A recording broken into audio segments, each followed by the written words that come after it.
Olá, sejam todos muito bem-vindos, sejam todas muito bem-vindas ao Literatura Falada, que hoje traz algumas considerações, breves considerações sobre as famosas tragédias gregas.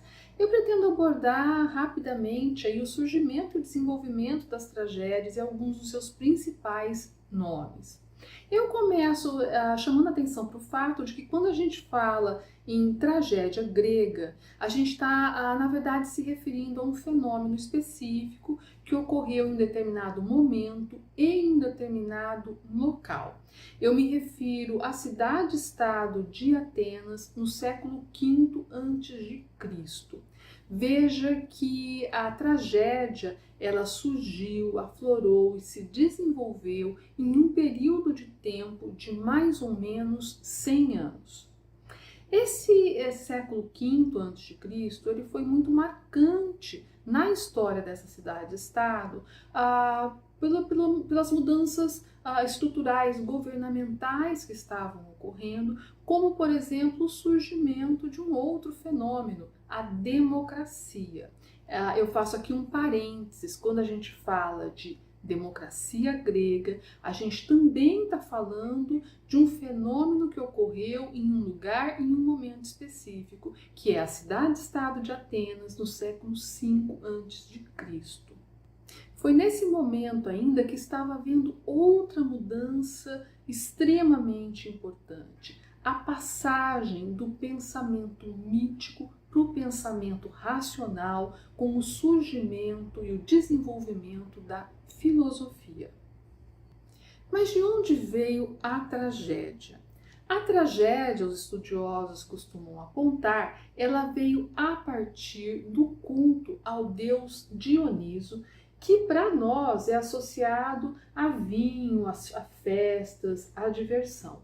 Ele se tornou, porém, fundamental para a tragédia na medida em que ele se atrela a uma espécie de transe provocado pelos excessos que vão marcar esse Deus.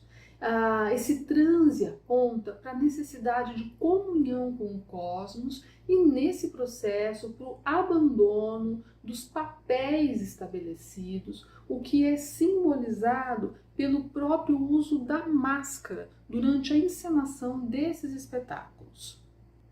Foram três os principais tragediógrafos da antiguidade grega. Você está vendo aí o nome dos três com a data em que eles nasceram e morreram: Ésquilo, Sófocles, Eurípides. Veja que Sófocles está entre Ésquilo e Eurípides, mas deve ser dito que ele gozou de um prestígio enquanto vivo que os outros não gozaram. Ao que parece, Sófocles tinha uma espécie de autoridade moral em Atenas, talvez devido à enorme capacidade que ele tinha de recriar a partir dos mitos. Esse é um outro dado muito interessante sobre as tragédias gregas. É dos mitos que as tragédias gregas, ou seja, que as tragédias atenienses partem.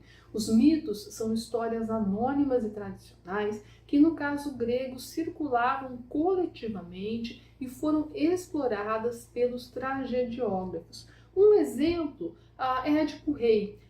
O personagem de Édipo Rei, o rei de Tebas, Édipo, é citado na Odisseia de Homero, e a Odisseia ela circulava há séculos no momento em que o Sófocles viveu.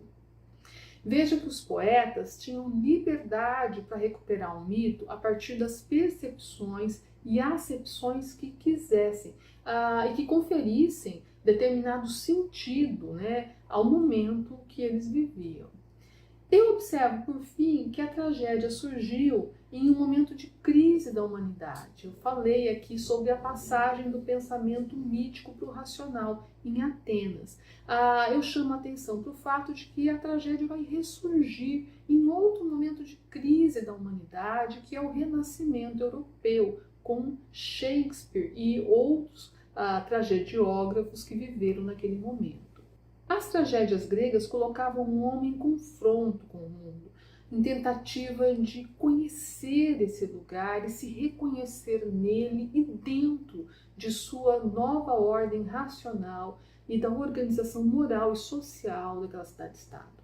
Talvez por isso ela tenha marcado a profissionalização do espetáculo.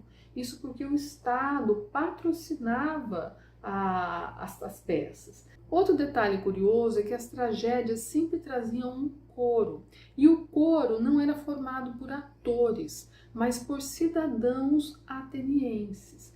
Então, o coro mostrava uma espécie de um imiscuir de um universo ao outro, ou seja, do espetáculo para a plateia, e provocava aí uma maior interação entre esses dois elementos.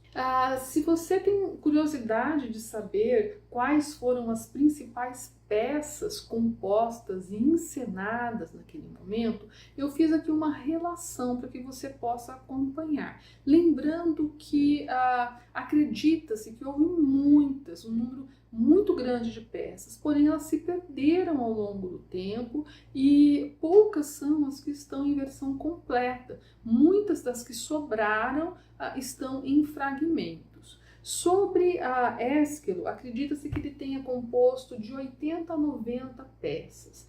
As principais, ou as que, dentro das que restaram, nós temos os persas, 7 contra Tebas, as suplicantes, Prometeu acorrentado, Agamenon, Coéforas, Eumênides. No que diz respeito a Sófocles, acredita-se que ele tenha escrito em torno de 120 peças. Das que restaram, nós temos Ajax, Antígona, as Traquínias, Édipo Rei, Electra, Filoctetes, Édipo em Colono, Tereus, perseguindo sátiros. No que diz respeito a Eurípides, nós temos Medeia, Helen, Orestes, as Suplicantes, as Bacantes, Hipólito e Alceste. É isso aí. Eu pretendo retomar esse tema em outros vídeos, falando sobre a poética de Aristóteles e sobre Édipo Rei. Se gostou, deixa o seu like, não esqueça de se inscrever no canal, deixar aí o seu comentário, deixar o seu like, e até o nosso próximo encontro.